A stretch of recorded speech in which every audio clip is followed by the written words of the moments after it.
ra'ayin malamai, inda malamai a Najeriya wasu ke ganin cewa zanga-zanga ba mafita ba ce. Abin da ya kamaci ɗan Najeriya kawai shine ya kama hannunsa ya zauna ya ci gaba da yin addu'a har Allah ya canza masa shugabanni ya kawo masa nagari.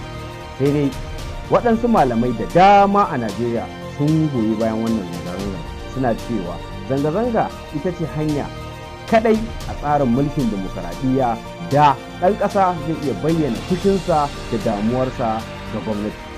Sai dai masharhanta na ci gaba da sharhi akan yunkurin matasan, inda suke ganin wani mataki ne na somin taɓin farkawa musamman a arewacin Najeriya. Ba nan gizo ke sakar ba, shin matasan musamman daga arewacin Najeriya da gaske suke yi sun shirya wannan zanga-zangan kuma za su ƙaddamar da shi a wannan rana da suka ayyana? Bahaushe ya ce lokaci alƙali.